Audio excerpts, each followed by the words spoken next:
Welcome everybody to Forza Horizon 4, and today we're taking a look at the 2018 Ferrari Portofino. Now this started production in 2017 and it replaces the California T as Ferrari's 2+2 retractable hardtop convertible model. And yeah, overall it is a massive improvement over that California, in part because it's 35% stiffer in terms of its chassis, but mainly because it's more powerful, it's lighter, and yeah, in terms of personal opinion, I find this car to be better looking as well.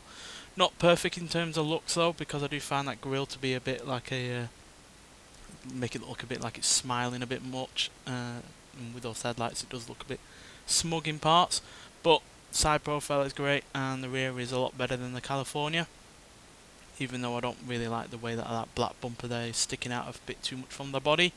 But yeah, outside of that, a great looking car. Love the wheels, love the side profile, and overall it does look a far better vehicle than the California. And yeah, overall as well, like I said, in terms of engine, it's also better as well. Not a massive improvement, but an improvement nonetheless. It's still got the same 3.9 litre twin turbocharged V8 engine, but it now produces 591 horsepower and 560 pounds-feet of torque. So that's 37 horsepower more than the California T, and 4 pounds-feet of torque more as well. So yeah, much more powerful, but not so much that it's gonna, be unfamiliar to anyone who owned that California. And on top of that, it weighs 144 pounds less as well at 3,669 pounds. So less weight, bit more power, but enough to set itself apart from that California. And interior-wise is also fairly good, though for some reason Ferrari are persisting with this steering wheel that has all the buttons on it, which makes no sense to me whatsoever, because steering wheels move, and that means the buttons aren't where they were when you last left them. So yeah, Ferrari, get back to pointing indicators where they're supposed to be, because it's really rather stupid not doing it the way every other car manufacturer does. They do it that way for a reason, because it works. But yeah, the rest of the interior is really rather good. But another thing I don't really get is why they've given this car rear seats, because as you can see they are really rather small and really rather cramped. I can't imagine that would be a comfortable seating position whatsoever. There's no point in having them there as far as I'm concerned, so just ditch them, save the weight, and just give yourself either a smaller, shorter car or extra luggage capacity, because this being a convertible, the luggage space isn't all that capacious. As you can see, it's really rather small.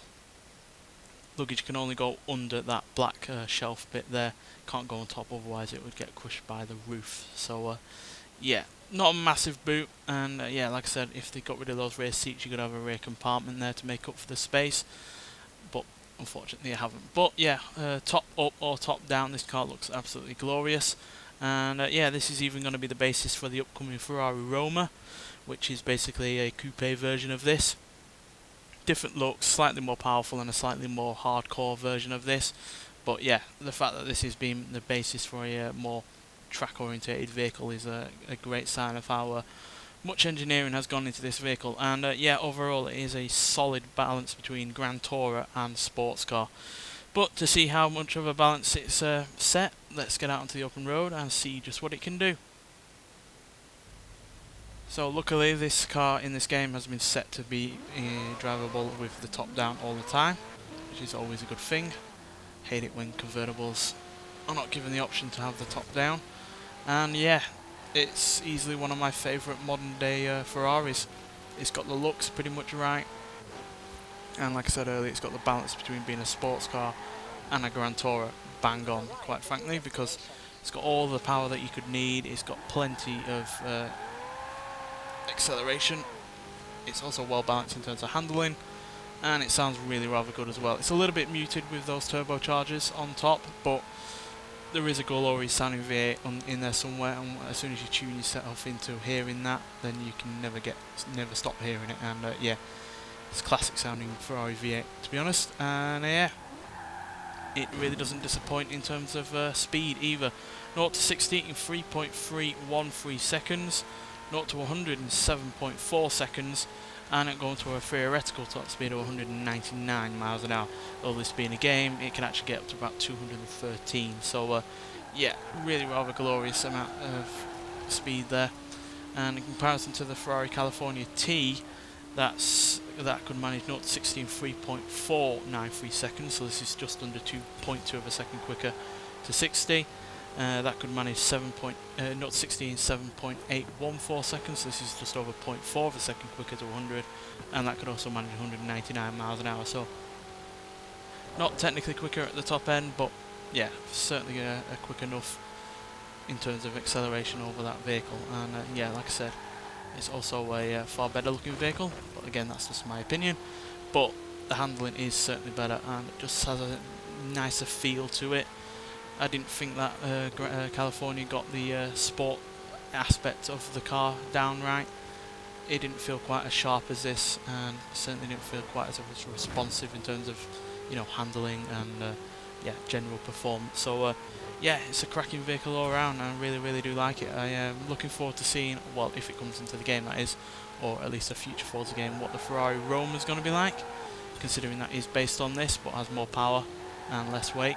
So yeah, it's going to be interesting to see what that can do, because yeah, this already has pretty much everything else bang on, but be nice to see what it can do with more power and less in the way of weight. But yeah, you're probably wondering how you can get your hands on this car, because it isn't purchasable in the auto show, but you can get it via doing the Horizon promo, which is basically take as many pictures as you can of cars around in the world.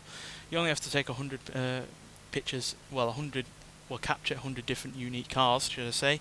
So yeah, it's not very many. It took me only about half an hour to do. Easiest way of doing it is getting in different car types.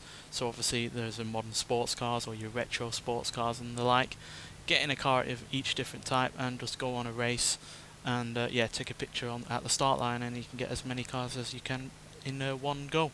And I found that to be the easiest way, to be honest. So yeah, it's a cracking vehicle. I'm glad they've finally put it on this game, on a Forza game in general, because yeah, I have been interested to see what it can do.